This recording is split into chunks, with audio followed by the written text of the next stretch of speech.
नमस्कार प्रिय दर्शकों, मैं आचार्य दीनानाथ चौबे स्वागत करता हूं हमारे यूट्यूब चैनल पर।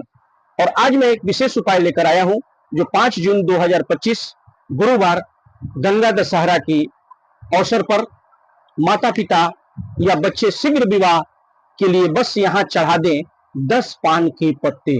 मनपसंद जीवन साथी प्राप्त होगा, रिश्तों की लाइन लग जाएगी। प्रिय दर्शकों, गंगा दशहरा जो 5 जून 2025 गुरुवार को पड़ा है, उस दिन जो मैं यह उपाय लेकर आया हूं, आपने अगर हूबहू वैसे ही कर दिया तो रिश्तों की लाइन लग जाएगी। क्योंकि ग्रह नक्षत्रों का भूमंडल पर एक ऐसा योग भ्रमण करते रहता है, वो भी गंगा दशहरा के दिन। आपने अगर इस उपाय को कर लिया तो मैं 100% यकीन दिलाता हूं कि आपके बच्चे बच्चियों की जीवन में जो अभी तक विवाह की कामना अगर कर रहे हैं और वो मनोकामना अगर पूर्ण नहीं हुई है तो वह जरूर इस बार गंगा दशहरा को आप उपाय करेंगे।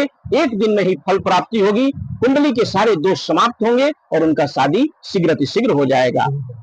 शुरू से अंत तक हमारे इस वीडियो में जरूर बने रहें। प्रिय दर्शकों, हर साल ज्येष्ठ मास के शुक्ल पक्ष की 10वीं तिथि के दिन गंगा दशहरा मनाया जाता है और इसे गंगा के अवतरण का दिन भी माना जाता है। यानी गंगा माता इस पृथ्वी पर जब अवतरण हुआ था तो गंगा दशहरा को ही हुआ था। उसी दिन जो है इसे अवतरण के नाम से जाना जाता है, क्योंकि राजा भागीरथ ने घोर तपस्या किया था। राजा भागीरथ ने घोर तपस्या किया, जिससे कि गंगा माता को स्वर्ग लोक से चल करके पृथ्वी लोक पर आ गई थी। इसी के अवतरण के रूप में, गंगा माता के अवतरण के रूप में हम इस पर्व को मनाते हैं। तो प्रिय दर्शकों, 10वीं तिथि को यह मनाया जाता है हस्त नक्षत्र के से।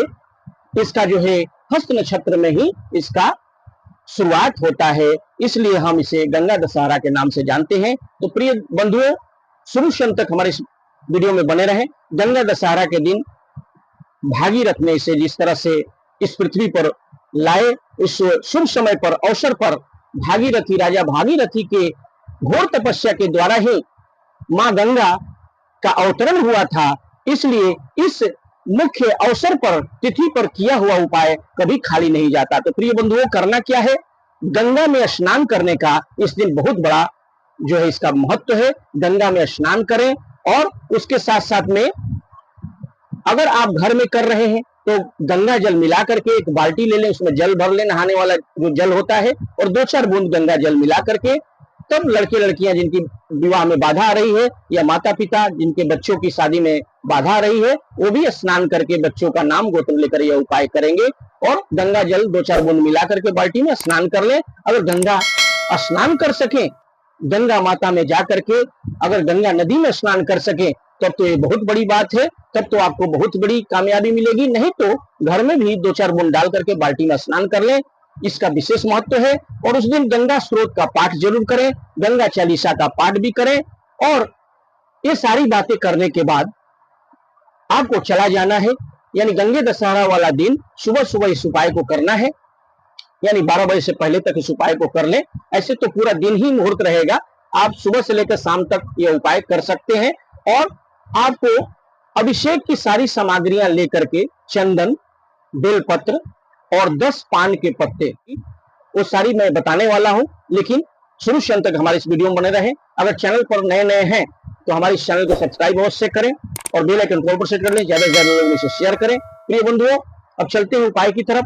गंगा दशहरा वाले दिन आपको करना क्या है? सुबह सुबह स्नान करना है, ध्यान करना है, थोड़ा सा गंगा जल मिला करके शुद्ध वस्त्र धारण करें और गंगा जी में जाकर स्नान करें, उसका बहुत बड़ा महत्व है। या फिर घर में भी आप थोड़ा सा गंगा जल मिला के, लड़के लड़कियां जिनके विवाह में बाधा आ रही है, स्नान करके या माता पिता स्नान करके घी का एक दीपक दिखा करके, गंगा माता का ध्यान करके, श्रीमन नारायण का ध्यान करके, भगवान भोलेनाथ का ध्यान करके एक घी का दीपक अपने पूजा के मंडप के स्थान में रख दें। इसके बाद आपको जो सामग्रियां हैं भोले बाबा के मंदिर में, इसके बाद आपको जाना है। डायरेक्ट क्या क्या सामग्रियां लगेंगी? श्वेत चंदन या पीला चंदन ले लें, एक घी का दीपक ले लें, 10 जो है, क्योंकि 10 वस्तुओं का, क्योंकि 10वीं तिथि होगी, गंगा दशहरा है, तो 10 चीजों को बाबा भोलेनाथ के ऊपर अर्पित करनी है। आप अगर कर देते हैं भगवान भोलेनाथ को, तो भगवान भोलेनाथ की साक्षात कृपा प्राप्त हो जाती है।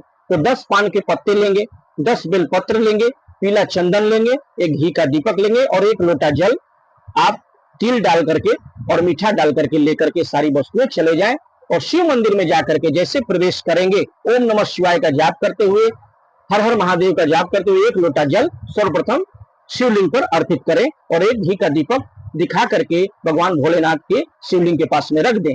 उसके बाद भगवान भोलेनाथ का विधिवत पूजा करना है।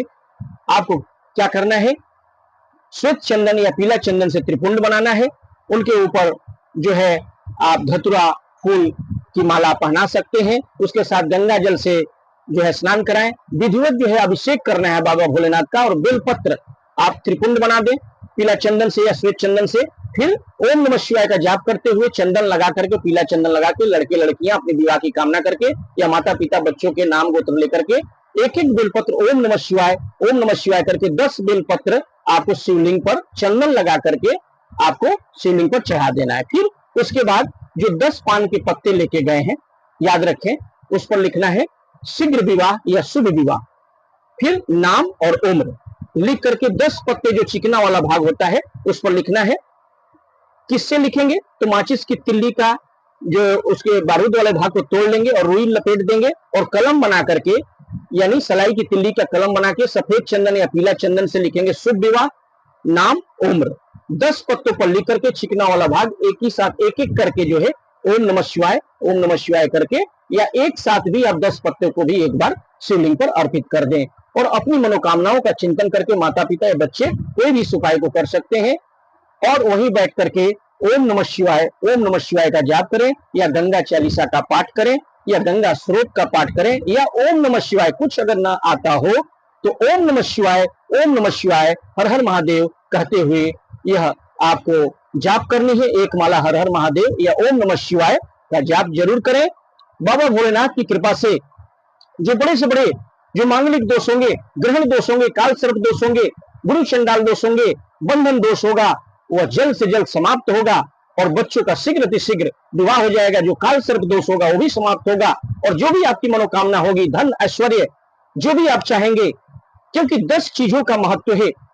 10 चीजों को बाबा भोलेनाथ के ऊपर अर्पित किया आपने, बेलपत्र में चंदन लगा करके, फिर शुभ विवाह, नाम और उम्र लिख करके जैसे ही आप चाहेंगे, जो कुंडली के जो दोष होंगे आपकी हाथ पर रख करके 10 पान के पत्ते, नाम, उम्र और लिख करके शुभ विवाह लिख करके बाबा भोलेनाथ के शिवलिंग पर जैसे ही चढ़ाएंगे, बाबा भोलेनाथ की साक्षात कृपा होगी। गंगा दशहरा के दिन इस उपाय को 5 जून 2025 को दिन गुरुवार को जरूर करें। भगवान भोलेनाथ और माता गंगा का साक्षात जो है प्रार्थना करने से साक्षात उनकी कृपा प्राप्त होगी और आपके बच्चे बच्चियों का शीघ्र अतिशीघ्र विवाह हो जाएगा। तो प्रिय दर्शकों, वीडियो पसंद आए तो वीडियो को लाइक करें, चैनल को सब्सक्राइब करें, बेल आइकन को ऑल पर सेट कर लें, ज्यादा से ज्यादा लोगों में इसे शेयर करें और साथ ही साथ कुंडली विश्लेषण के लिए अपने बच्चों का नाम, जन्म तिथि, जन्म समय, जन्म स्थान लिखकर अवश्य भेजें। मैं बता दूंगा आपके बच्चे बच्चियों की शादी कब होगी, किस दिशा में होगी, कितनी दूरी पर होगी, लव मैरिज होगी या नहीं मैरिज होगी। सारे प्रश्नों के लिए स्क्रीन पर दिए हुए नंबर पर कॉन्टैक्ट अवश्य करें और वीडियो पसंद आए तो कमेंट बॉक्स में जाकर के हर हर महादेव लिखना ना भूलें। तब तक के लिए ओम नमः शिवाय।